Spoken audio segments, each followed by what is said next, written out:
The worn leather wallet held only $3 bills and a faded photograph of two smiling children. Marcus stared at it under the flickering fluorescent lights of the convenience store, his calloused hands trembling. Behind him, a young mother fumbled through her purse with increasing panic, her toddler whimpering in the shopping cart. "I'm so sorry," she whispered to the cashier, her voice cracking. "I thought I had enough." Marcus knew that desperation in her voice, he'd heard it in his own just months ago. He knew the shame of standing at a register, counting pennies while strangers watched. And in that moment, with barely enough for his own dinner, he made a choice that would change everything. The fluorescent lights hummed their monotonous tune as Marcus Hayes stepped forward, his work boots scraping against the linoleum floor. "I've got it," he said quietly, sliding his 3 crumpled bills across the counter before the young woman could protest. Her eyes, rimmed with exhaustion and unshed tears, met his for just a moment. She opened her mouth to speak, but Marcus was already walking away, his own basket abandoned, his stomach still empty. That night, Marcus returned to the construction site where he'd been sleeping since losing his apartment. The unfinished building offered shelter from the October wind, though little warmth. As he lay on a piece of cardboard, using his jacket as a blanket, he didn't regret his decision. He'd been where that woman was standing, maybe even lower. 6 months ago, Marcus had lost everything: his job as an electrician when the company downsized, then his apartment when the savings ran dry, and finally his dignity when he found himself standing in line at a food bank. What Marcus didn't know was that the young mother, Sarah Chen, had watched him leave the store and followed him at a distance, worried about the man who'd given away what appeared to be his last few dollars.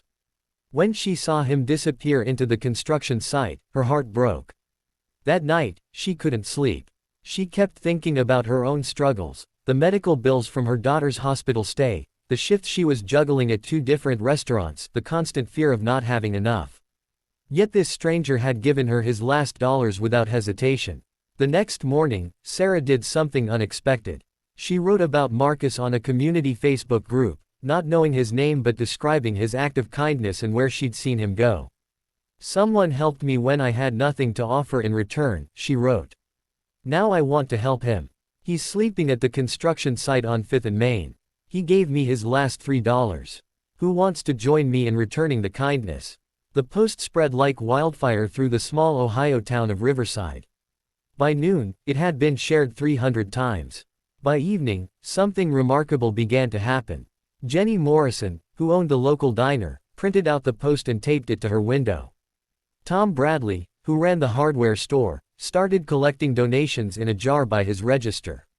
The high school student council organized a food and clothing drive. Within 48 hours, the community had raised over $1,500, gathered bags of clothes, and several people had offered job leads. Marcus knew nothing of this groundswell of support. He continued his routine, looking for day labor jobs in the morning, spending afternoons at the public library applying for positions online, and returning to his cardboard bed at night. On the 3rd day after his encounter with Sarah, he arrived at his makeshift shelter to find something that stopped him in his tracks. Bags of groceries, neatly folded clothes, a warm sleeping bag, and an envelope sat arranged in a careful pile where he usually slept. His hands shook as he opened the envelope, finding the money inside along with a note in Sarah's handwriting: "You gave me hope when I had none. Now a whole town wants to give some back to you. This is just the beginning." Marcus sank to his knees, the note clutched in his fist, and for the first time in months, he allowed himself to cry. Not tears of despair this time, but of overwhelming gratitude and disbelief. He'd expected nothing in return for his small act of kindness, certainly not this outpouring of generosity from strangers. The next morning, Marcus walked into Jenny's diner, wearing one of the donated shirts. The breakfast rush fell silent as he entered, then erupted into applause. Jenny came out from behind the counter, her eyes glistening. "We've been hoping you'd come by," she said. "Folks around here heard what you did, and we wanted to do something too." She handed him another envelope. "There's a rental application for the apartment above the hardware store. Tom's been holding it for you. There are also 3 job interviews lined up this week, including one at Riverside Electric.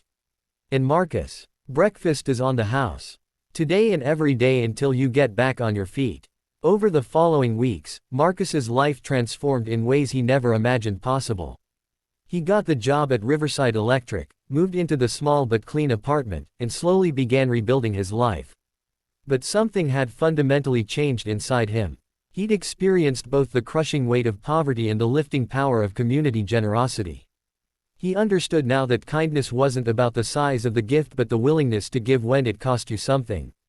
6 months later, Marcus stood in that same convenience store, now dressed in his work uniform, his wallet full enough to be comfortable.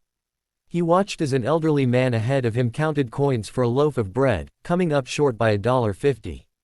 Without hesitation, Marcus stepped forward.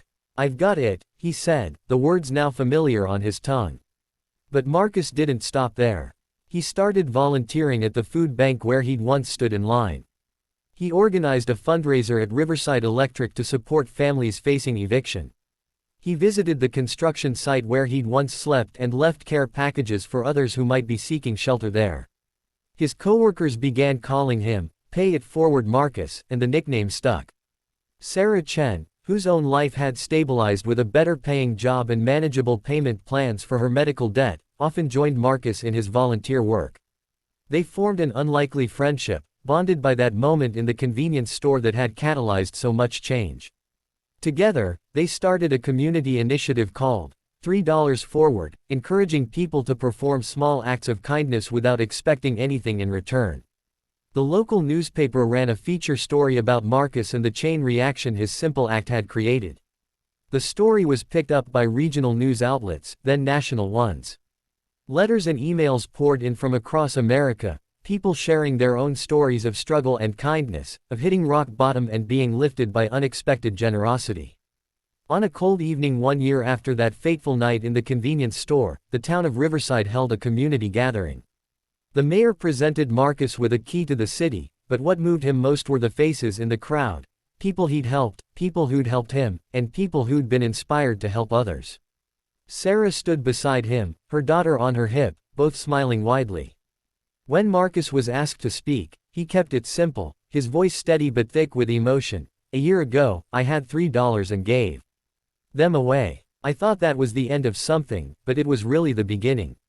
I learned that we're all just one moment, one choice, one act of kindness away from changing a life, including our own. The strength isn't in never falling down. The strength is in helping each other back up." As the crowd applauded, Marcus looked around at this community that had become his family, at Sarah who had turned his kindness into a movement, and at the countless ways $3 had multiplied into something immeasurable. He'd started with nothing and gained everything that truly mattered. That night, as Marcus walked home to his small apartment, he passed the construction site where he'd once slept. He paused, remembering the cold nights, the hunger, the fear. But he also remembered the moment he chose to give what little he had, and how that choice had opened a door to more blessings than he could have imagined. Sometimes, he realized, you have to empty your hands of what little you're holding to make room for what's meant to fill them. The story of Marcus Hayes reminds us that generosity isn't measured by what we have but by what we're willing to give. In our darkest moments, the light we offer others often illuminates our own path forward. And in a world that can feel increasingly divided and cold, small acts of human kindness remain our most powerful currency, and our greatest hope.